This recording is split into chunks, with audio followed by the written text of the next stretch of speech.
අපි ඔබ සැමට සුබ දවසක් ප්‍රාර්ථනා කරන අතර අපි ඔබ සැම ඉතාමත් ආදරයෙන් සහ ගෞරවයෙන් මෙම දේව මෙහෙයට පිළිගනු ලබනවා. අද දිනට නියමිත තේමාව සමිඳානන්ගේ සුභාස්න ගෙන එන තැනැත්තේ භාග්‍යවන්තය. ආරම්භක වැකිය සුභාරංචි ගෙන එන සාමය ප්‍රකාශ කරන යහපත ගැන සුබසුන් පළ කරන ගැලවීම ගැන ලොවට දන්වන නුඹේ දෙවිතුමානෝ රජකම් කරන සේකැයි සියෝනට කියන කඳු මුදුන්හි පෙනෙන දූතයාගේ පාද කොපමණ අලංකාර වන්නේද. දෙවිඳුන්ට ආසිරි වේවා. එතුමන්ගේ රාජ්‍යය සදාටම ආසිරි වේවා. අපි සියලු දෙනා එක්ව සිත් පිරිසිදු කර ගැනීමේ යදුම කියමු. සියලු බල ඇති දෙවියන් වහන්ස ඔබට සියලු හිත් ප්‍රකාශය ඔබට සියලු පැතීම් දැනේ. ඔබගෙන් කිසි රහසක් වැසී නැත්තේය. එසේ වූ සියලු බල ඇති දෙවියන් වහන්ස අප විසින් ඔබට සම්පූර්ණ ලෙස ප්‍රේම කරන පිණිසත් ඔබගේ ශුද්ධ නාමය යුතු ලෙස වර්ණනා කරන පිණිසත් අපගේ ස්වාමී වූ යේසුස් ක්‍රිස්තුස් වහන්සේ කරුණ කොටගෙන ඔබගේ ශුද්ධාත්මානුභාවයෙන් අපගේ සිත්වල කල්පනා පිරිසිදු කළ මැනව. ආමෙන්. අපි ස්වල්ප මොහොතක් නිහඬව සිටිමින් අප දෙවිඳුන් අභිමුවෙහි සිටින බව සිහිපත් කර ගනිමු. අප විසින් මෙම අවස්ථාවේදී උන්වහන්සේගේ මැවීමට විරුද්ධවද අපි එකිනෙකාට විරුද්ධවද සිතින් වදනින් සහ ක්‍රියාවෙන් කර ඇති පාපයන් පිළිබඳව හදපත්ලෙන්ම කනගාටු වෙමින් උන්වහන්සේගේ කමාවා යද සිටිමු. උන්වහන්සේ කමාව දෙන දෙවියන් වහන්සේය. සමිඳුනි කරුණා කළ මැනව සමිඳුනි කරුණා කළ මැනව සමිඳුනි කරුණා කළ මැනව ක්‍රිස්තුනි කරුණා කළ මැනව ක්‍රිස්තුනි කරුණා කළ ක්‍රිස්තුනි කරුණා කළ මැනව සමිඳුනි කරුණා කළ මැනව සමිඳුනි කරුණා කළ මැනව සමිඳුනි කරුණා කළ මැනව. අනුග්‍රහය හා කරුණාවේ දෙවියන් වහන්සේ ඔබට සමාව දානය කොට සියලු පවින් ඔබ මුදා නව ජීවිතයකට කාලයද සුදන් වහන්සේගේ අනුග්‍රහය හා සැනසෙල්ලද ඔබ වෙත දානය කරන සේක්වා. ආමෙන්.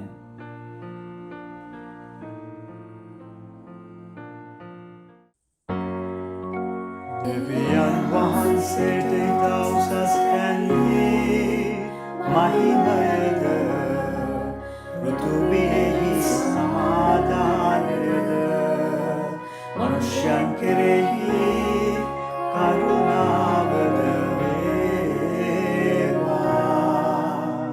ස්වාමී වූ දෙවියන් වහන්ස ස්වර්ගීය රජුරුවන් වහන්ස සියලු ඇති පිය වූ දෙවියන් වහන්ස ඔබට ඒකජාත පුත්‍ර වූ යේසුස් ක්‍රිස්තුස් නම් දෙවියන් වහන්සේ ඔබට ශුද්ධාත්මයන් වූ දෙවියන් වහන්සේ ඔබට අපි ප්‍රශංසා කරමු ආශිර්වාද කරමු වන්දනා නමස්කාර කරමු ඔබගේ මහත් තේජස සඳහා ඔබට ස්තුති කරමු. ස්වාමිනී ඒකජාත පුත්‍ර වූ යේසුස් ක්‍රිස්තුස් වහන්සේ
සමිඳුන් ඔබ සමගයි. ඔබ සමගද සමිඳුන්. අපි සියලු දෙනා එක්ව කියමු. ස්වර්ගයේ සහ පෘථුවියෙහි සමිඳුනි, ඔබගේ සභාවේ ජීවන හා බලය වන්නට ඔබගේ ශුද්ධාත්මයන් ඔබ වහන්සේ ඒවා වදාළසේක. අප සැම ප්‍රේමයෙන්, ප්‍රීතියෙන් සහ සාමයෙන් ඔබගේ ආත්මානුභාවය පළදරන පිණිස ඔබගේ අනුග්‍රහයේ බීජ වපුල මැනව අපගේ ස්වාමීන් වන යේසුස් ක්‍රිස්තුස් තුමන් මගින් අපි අයද සිටිමු. ආමෙන්. පැරණි ගිවිසුම් කියවීම උප්පත්ති 22 වන පරිච්ඡේදයේ පළවෙනි පදයේ සිට 14 වන පදය දක්වා. ඊසාක් පූජා කරනු ලැබීම. ඉක්බිති දෙවියන් වහන්සේ ආබ්‍රහම් පරීක්ෂා කරමින් ආබ්‍රහම් කියා ඔහුට හඬ ගැසූසේක. ඔහුද සාමීනි මම මෙහිය කියා උත්තර දුනි. එවිට උන්වහන්සේ නුඹ දැන් නුඹේ පුත්‍රයා නුඹේ ප්‍රේම කරන නුඹේ එකම පුත්‍රයා වන ඊසාක්ගෙන මොරියා දේශයට යන්න. එහි ගොස් මා නුඹට පෙන්වන කන්ද මත දවන යාග පූජාවක් මෙන් ඔහු මට ඔප්පු කරන්නයි වදාළසේක. ආබ්‍රහම් උදෑසනින් නැගිට තම කොටලුවාට සෑදලය යොදා සේවකයන් දෙදෙනෙකුද සිය පුත් ඊසාක්ද රැගෙන දවන යාග පූජාව සඳහා දරද පලාගෙන දෙවියන් වහන්සේ වදාළ ස්ථානයට පිටත්ව ගියේ. තුන්වන දින ආබ්‍රහම් හිස ඔසවා බැලූ විට දුරින් පිහිටි එම ස්ථානය දිටිය. එවිට ඔහු සිය සේවකයන්ට කතා කොට කොටලුවා සමග මෙහි නවතින්න. දරුවාද මමද අතනට ගොස් වැඳ පුදා ආපසු එන්නෙමු යයි කීවේය. මෙසේ කියා ආබ්‍රහම් දවන යාග පූජාවට සූදානම් කර දර සිය පුත් ඊසාක් මත තබා තම අතට ගින්දරද පිහියදගෙන දෙදෙනාම එක්ව යන්න පිටත් වූහ. මෙසේ යද්දී ඊසාක් තම පිය ආබ්‍රහම්ට තාත්තේ කියා ඇමතු විට පුතා මම මෙහි යයි ඔහු පිළිතුරු දුනි. එවිට ඊසාක් තාත්තේ මෙහි දරත් ඇත, ගින්දරත් ඇත. නමුත් පූජාවට බැටළු පැටවා කොහේදයි කියා ඇසීය.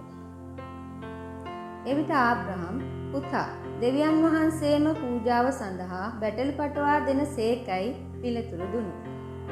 මෙලෙස දෙදෙනාම ගමන් කළහ. මෙසේ ගමන් කොට දෙවියන් වහන්සේ වදාළ ස්ථානයට ඔවුන් පැමිණි විට ආබ්‍රහම් එහි පූජාසනයක් ඉදිකර පිළිවෙලට දර කෑලි තබා තම පුත් ඊසාක් බැඳ පූජාසනයේ පිට තැනූ දර සෑය මත තැබීය.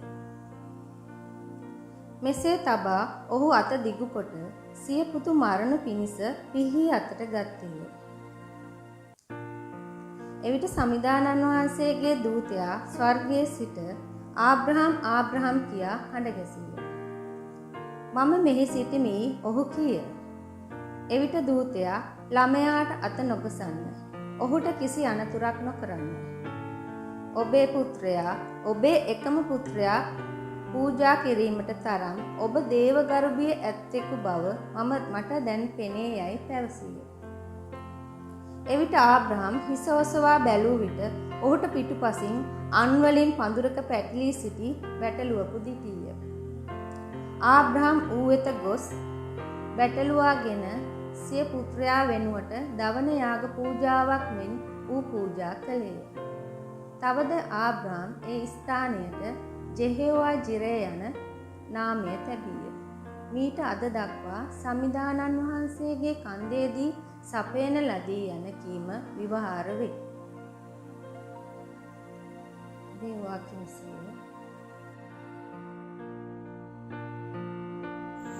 ගීතාවලිය 13 වෙනි පරිච්ඡේදය.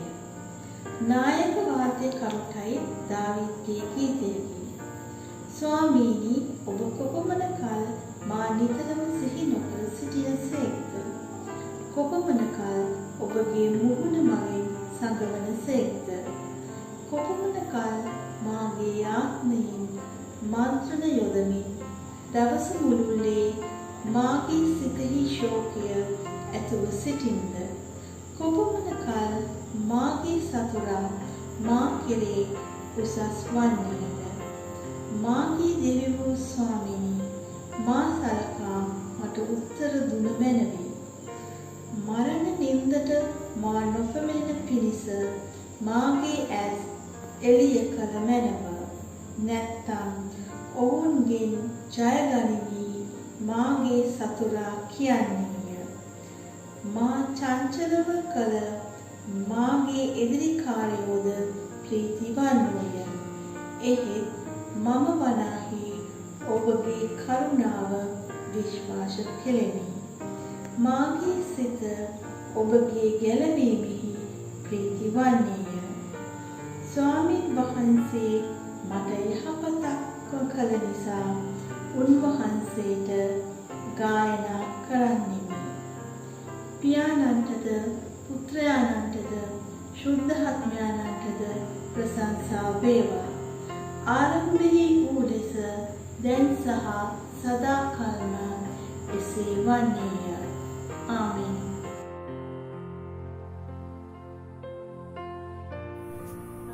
රෝම 6 වන පරිච්ඡේදය 12 වන පදයේ සිට 23 වන පදයේ දක්වා. ඔබ කායික තෘෂ්ණාවට අවනත නොවන ලෙස මින්මතු ඔබගේ මැරෙන සුළු ශරීරයේ පාපේ රජකම් නොකරේවා.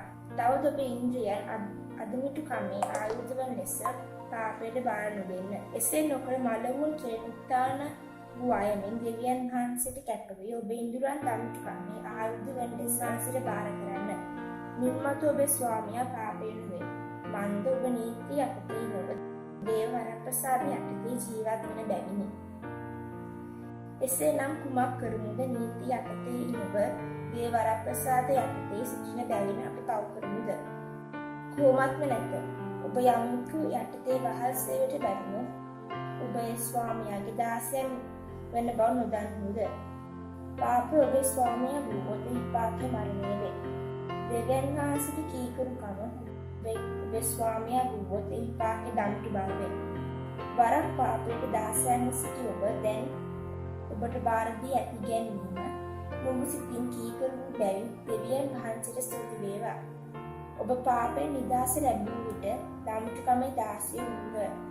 ඔබ ඔබගේ තේරුම් ගැනීම දුර්වලතා මා දන්න නිසා නිදර්ශන දක්වමින් ඔබට කතා කරනවා. එනම් ඔබ වරක් අයුක්කම් කරන ලෙස ඔබ ඉන්ද්‍රියන් අපෘෂ්ඨකමෙන් අයුක්තියේ වහල් සේවයට බාර දුන්නාක් මෙන් දැන් පාරිශුද්ධත්වයේ සම්බන්ධ දම්ටුකමේ වහල් සේවයට බාර දෙන්න. ඔබ පාපයෙන් දාසයන්ව සිටියදී දම්ටුකමේ නියමයන්ට නොබැඳී සිටියුය.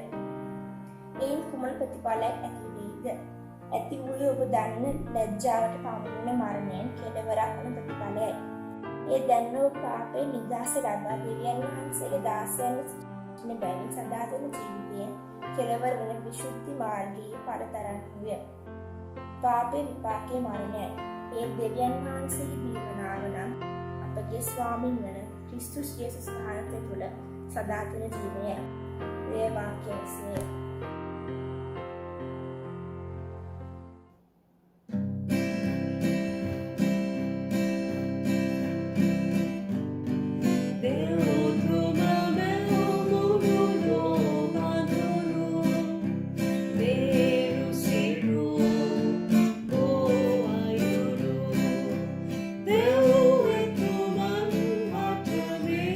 Mahalo,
සුභාසුර ශුද්ධවර බතල්කුමා විසින් ලියන ලද සුභාසුරේ 10 වන පරිච්ඡේදයේ 40 වන පදයකට ප්‍රකාශ වන සුභාසුරට සවන් දෙන්න.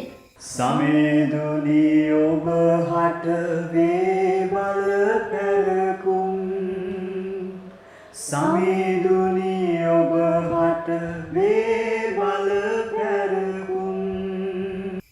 ආගන්තුක සත්කාරයේ විපාක. ඔබ පිළිගන්නා මා පිළිගන්නේය. මා පිළිගන්නා මා එව් තැනැත්තන් වහන්සේ පිළිගන්නේය. දිවැසිවරයෙකු නිසා දිවැසිවරයෙකු පිළිගන්නා දිවැසිවරයෙකුගේ විපාකය ලබයි.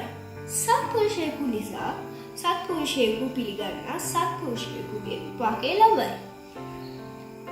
මේ මාගේ ශ්‍රාවකයන්ගෙන් ඉතා සුළු කෙනෙකුට වූවද ඔහු ශ්‍රාවකයෙක් වන නිසා බොන්න ඇල්පොතුල් කෝපයක්වත් යමෙක් දෙන්නද සැබවින්ම මම ඔබට කියමි. ඔහුගේ විපාකය කිසිසේත් නැති නොවන්නේය. කිත සමිඳුන්ගේ සුභාසන විසිය. කිතු හිමියනි හිමිවේ කිත් පැසසුම් කිතු හිමියනි හිමිවේ කිත් පැසසුම්.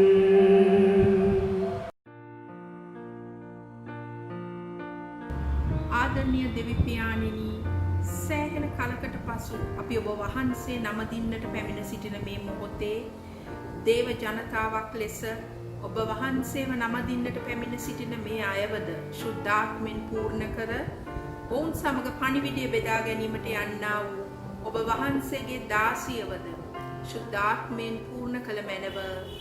ආමෙන්. මාස 3කට විතර පස්සේ තමයි අපි දේවස්ථානය තුලදී හමුවන්නේ. ඒ වුණාට අපි සෑම ඉරුදිනකම අන්තර්ජාලය තුලින් ඔබ හමු වුණා. අද මම ඔබගේ අවධානය අපි දැන් මොහොතකට කලින් සවන් දුන්නා වූ සුභාරංචිය වෙත යොමු කරන්න කැමතියි. ඒ කියන්නේ ආගන්තුක සත්කාරය. අපි බලමු යේසුස් වහන්සේ මේ තුලින් අපිට කතා කරන්නේ කුමක්ද කියලා. ශ්‍රී ලංකාව වගේ රටක ජීවත් වන අප මෙම ආගන්තුක සත්කාරය කියන දෙයට මුල් තැනක් දෙනවා. ඒ වගේම තමයි සෑම ආසියාතික රටකම මෙම ආගන්තුක සත්කාරය ඉතා ඉහළින්ම සිදු කරනවා. අපි දන්නවා දැන් අපේ නිවසට කවුරු හරි කෙනෙක් එනවා කියලා කිව්වොත් අපි මොකද කරන්නේ? ඔවුන්ට අපේ උපරිමය යොදලා ආගන්තුක සත්කාරය සිදු කරනවා. විවාහ මංගල්‍ය උත්සවයක් වේවා, මළගයක් වේවා, උපන්දින සාදයක් වේවා. තවත් බොහෝ දේවල් අපිට මෙතනදී සඳහන් කරන්න පුළුවන්. මේ හැම දෙයක්ම අපි ඉතාමත් උසස් මට්ටමකින් සිදු කරනවා. අපි මෙම ක්‍රියාව සිදු කරන ආකාරයන් කිහිපයක් තියෙනවා. අපි බොහෝ වේලාවට කෙනෙකුගේ තරාතිරම බලනවා. ඔහු කරන රැකියාව බලනවා. ඔහු අඳින පළඳින ඇඳුම් බලනවා. ඒ වගේම කතා කරන භාෂාවත් බොහෝ දුරට මෙම ක්‍රියාව සිදු කිරීමට බලපානවා. මට මතකයි අතීතයේ ක්‍රමයක් තිබුණා. අඩු කුලයක කෙනෙක් ගෙදරකට ආවම තමන් ඒ අයව කුස්සියේ පැත්තක තමයි ඉඳවන්නේ. මන්න ඔබගේ අවධානය මතයතුමාගේ සුභාරංචියේ 25 වන පරිච්ඡේදය වෙත රැගෙන යන්න කැමතියි. 42 වන පදය. එතන මෙසේ සඳහන් වෙනවා. මම සාගිනිව සිටියා, ඔබ මට කන්න දුන්නේ නැහැ. පිපාසව සිටියා, ඔබ මට බොන්න දුන්නේ නැහැ. ආගන්තුකව සිටියා, ඔබ මා ගෙදරට පිළිගත්තේ නැහැ. වස්ත්‍ර නැතුව සිටියා, ඔබ මට වස්ත්‍ර නුදුන්නා.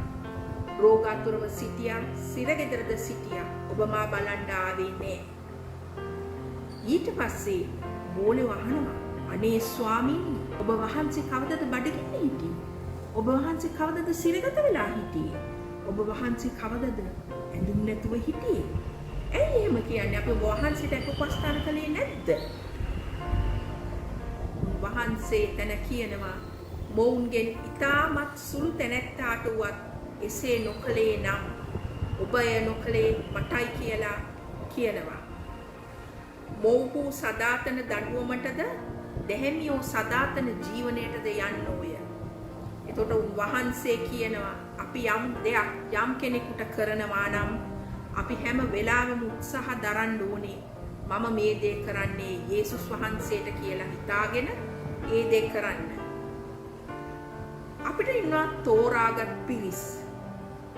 අපි හැම වෙලාවෙම බලන්නේ ඒ තෝරාගත් පිරිස් සමග එකතු වෙලා ඒ ඇත් එක්ක සම්බන්ධකම් පවත්වන්න. ඒ වුණාට වහන්සේ අපෙන් බලාපොරොත්තු වෙන්නේ කුමක්ද? මා යතින් සඳහන් කළ ඒ දේවල්. මම පුංචි කතාවක් වෙත ඔබගේ අවධානය යොමු කරන්න අදහස් කරනවා. මේක සත්‍ය කතාවක්. අපි දන්නවා තෙරේසා මව්තුමිය. ඇය එක් දවසක් හිඟන මිනිහෙක්ගේ තුවාලයක් සුද්ධ කරමින් හිටියා. ඒ තුවාලය සුද්ධ කරමින් සිටින අතරතුර ඇයි හිඟන්නගේ තුවාලෙන් පණුවෙක් ගත්තා. අතින්ම අරගත්ත පණුවෙක්ම.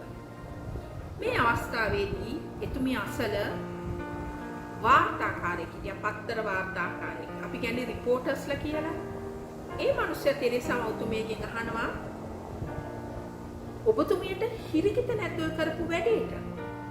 ඔබේ අතින්ම ඒ හිඟන්නගේ තුවාලය අල්ලලා එතනින් පණුවෙක් ගත්ත එක සම්බන්ධයෙන් හිරිකිත භාවයක් දකින්නේ නැද්ද?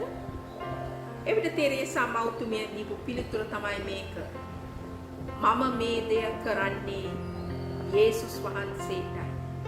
ඒ නිසා මට මේ ක්‍රියාව පිළිබඳව කිසිම හිරිකිත භාවයක් නැහැ කියලා. අපි හරි ආසයි ලෝකෙට පෙන්න හුඟා දේවල් කරන්න. අපිට ඕනේ පබ්ලිසිටි එක, ප්‍රසිද්ධිය. අපි පොඩි උදාහරණ ටිකක් අරගෙන බලමු.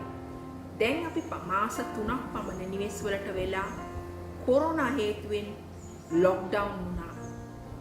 අපිට කරන්න තිබුණේ එක දෙයයි, ඒ රූපවාහිනිය නරඹන එක තමයි. අපිට දැනගන්න ඕන උනා ඊළඟ මොහොතේ කුමක්ද සිද්ධ වෙන්නේ? මරණ සංඛ්‍යාව කීයද? රෝගීන් කී දෙනෙක් වැඩි වෙලාද? අපි මේ විදිහට රූපවාහිනිය නරඹන වෙලාවේ අපි හැමෝම දකින්නවා රූපවාහිනියෙන් කට්ටිය ආධාරකාර කරනවා. ඒවා මුළු ලෝකෙටම පේන්න යන තැන වීඩියෝ කරනවා. අපි දැන් පොඩක් හිතන්න ඕනෑම මිනිහෙකුට ආත්ම ගෞරවයක් තියෙනවා. සමහර නැති බැරි දවිය මේ බඩු ගන්න ලැජ්ජාවෙන් හිටියා. මොකද ඇයි රූපවාහිනී ගත කරනවා? එතකොට මුළු ලෝකෙම ඉන්න අය මට ආධාර ලැබුණා කියලා දන්නවා. මේ වගේ අවස්ථාවන් උපයෝගී කරගන්නවා Tamanගේ ලොකුකම ලෝකෙට පෙන්වන්න. Taman සත්ගුණවත් කියලා ලෝකෙට පෙන්වන්න. අපි දන්නවා මේ කොරෝනා හේතුවෙන් ලංකාවේ හුඟා ප්‍රදේශවල බඩුමලු බෙදා හැරියා. ඒ දේවල් කරලා එක්ක ඒවා පත්තරේට දැම්මා, නැත්තම් රූපවාහිනියට දැම්මා. අපි දන්නා බයිබලයේ මේ ආගන්තුක සත්කාරයන් ගැන බොහෝ දේවල් සඳහන් වෙනවා. මාර්තා මරියාගේ කතාව, ඒ වගේම යේසුස් වහන්සේ සාකේවුස්ගේ ගෙදරට යනවා කෑම වේලකට. ඒ කෑම වේල තුලින් වහන්සේට පුළුවන් වුණා සාකේවුස්ගේ මුළු ජීවිතේම වෙනස් කරන්න. අපිටත් පුළුවන් ද මේ වගේ අපේ ආගන්තුක සත්කාර වලින් කැඩුණු බිඳුණු සම්බන්ධතාවයන් ගොඩනගන්න. ඒ වගේම අපි දන්නවා පවුල් අතර කොතරම් ප්‍රශ්න තියෙනවද? ඒ Tamanගේ නිවස තුලම අපිට පුළුවන් වෙනවා මේ කෑම වේලක් අතරතුරදී ඒ ප්‍රශ්නය සාකච්ඡා මාර්ගයෙන් විසඳ ගන්න. මේ වගේ අවස්ථාවල ව්‍යවස්ථාමය ගැටලු පැන නගින්නේ නැහැ. ආදායම් වියදම් ගැන කතා කරන්නේ නැහැ.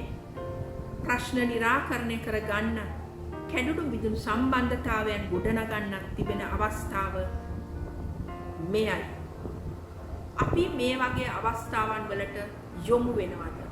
මේවා බොහෝම සරල අවස්ථාවක්. අනිත් දෙය තමයි අපි ඒ වෙලාවට උදව් කෙරුවා, ඊට පස්සේ එතනින් ඉවරයි. අපි ඊට පස්සේ මේ මිනිස්සයා බලන්න යනවද? කතා කරනවද? ඔහෝ හැය ජීවතුන් අතර සිටිනවද කියලා බලනවද? නැහැ. අපි කරන්නේ ලෝකෙට පේන උදව්වක් කරා, ඒක එතනින් ඉවරයි. අපිට අවශ්‍ය ප්‍රසිද්ධිය ලබා ගත්තා, ඒක එතනින් ඉවරයි. හැබැයි යේසුස් වහන්සේ අපිට දෙන අභියෝගය කුමක්ද? 42 වන පදයේ මෙසේ සඳහන් වෙනවා. මේ මාගේ ශ්‍රාවකයන්ගෙන් ඉතා සුළු කෙනෙකුට වුවද ඔහු ශ්‍රාවකයෙකු වන නිසා ඔන්න ඇල්වතුර කෝපයක්වත් යමෙක් දෙන්නේද? සැබවින්ම මම ඔබට කියමි. ඔහුගේ විපාකය කිසිසේත් නැති නොවන්නේ. ඒ නිසා මිත්‍රවරුනි, අපිට උන්වහන්සේ කියලා තියෙනවා. දකුණතින් යම් කිසි දෙයක් අපි දෙනවාද ඒක වම් අතටවත් දැනෙන්න එපයි කියලා.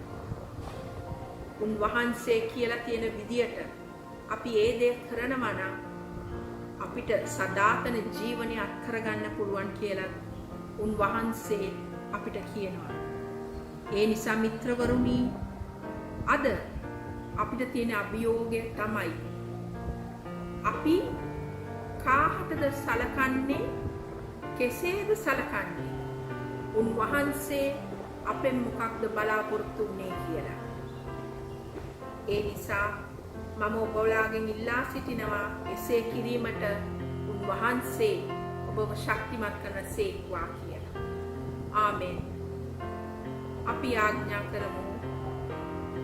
ආදරණීය දෙවි පියාණෙනි, ඔබ වහන්සේ අපට උගන්වා තිබෙන පරිදි ඊටමත් සුළු කෙනෙකුට වුණත් ආධාර උපකාර කිරීමට අවශ්‍ය හදවත් අපේ කිනිකාට ලබා දුන මැනව.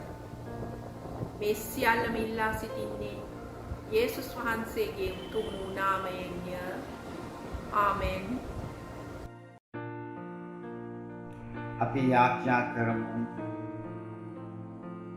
කොළඹ දියෝගිසි නව රජගුරුතුමා පත් කර ගැනීමේ මන්ත්‍රණ සභාවෙන් අපි යාඥා කරමු.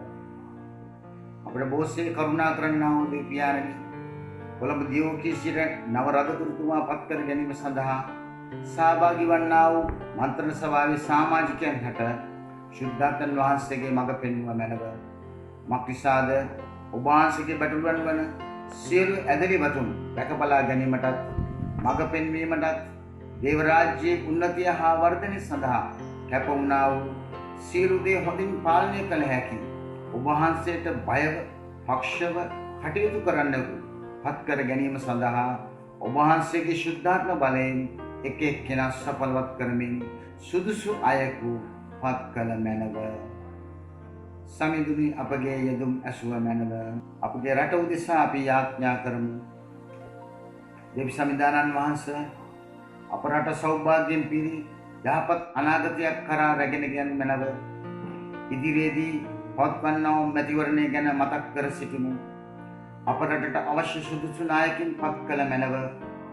අපගේ කැමැත්තට නොව ඔබ වහන්සේගේ කැමැත්ත ලෙස ඉටු වේවා. පවත්වන්නා වූ නායකී සියලුම ජනතාවන් කෙරෙහි සමසේ සලකා කටයුතු කිරීමට ශුද්ධාත්මන් වහන්සේගේ වරම් දානය කළ මැනව.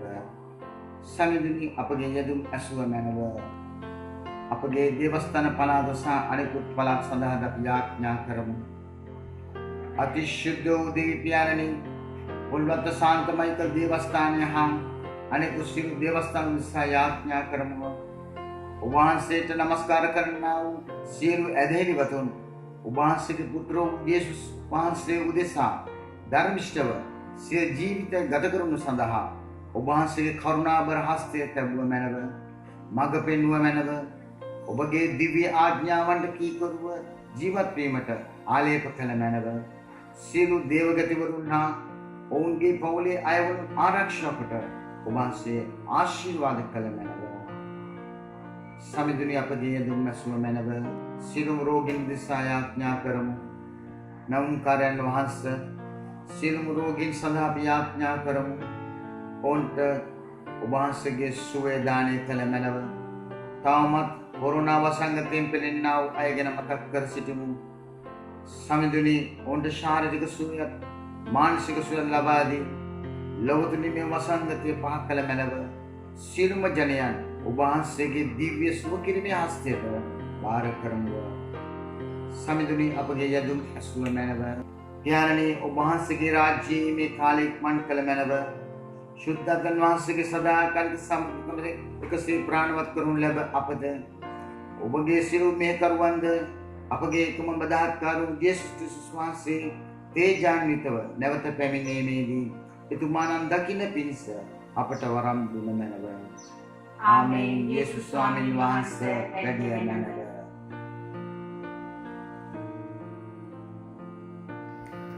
ස්වර්ගයේ වැඩ සිටින අපගේ පියාණනි ස්වර්ගයේ මෙන් පෘථුවිහිද ඔබ වහන්සේගේ නාමයට ගෞරව වේවා. ඔබ වහන්සේගේ රාජ්‍ය ඒවා. ඔබ වහන්සේගේ කැමැත්ත කරනු ලැබේවා. අපගේ දවස් පුතා භෝජනය අපට දුන මැනව අපට වෑදිකාරණවුන්ට අප විසින් කමා වෙන ආත්මෙන් අපේ වැදවලටත් කමාව මැනව අපරීක්ෂාව නොපමුණුවා නපුරෙන් අප ගලවාගත මැනව මක්ෂද රාජ්‍යත් බලයත් මහිමයත් සදාකල්ම වහන්සේගෙන්ය ආමෙන්. දැන් අපගේ ස්වාමී විශ්වාසක අනුග්‍රහයද දෙවියන් වහන්සේගේ ප්‍රේමයද ශුද්ධාත්ම වහන්සේගේ සහභාගීකමද දැන් සසලා කළ අප සියල්ලන් සමග පවතින සේක්වා පියානෝය පුත්‍රයානෝය ශුද්ධාත්ම වෙනුවෙන් දෙවියන් වහන්සේගේ නාමයෙන්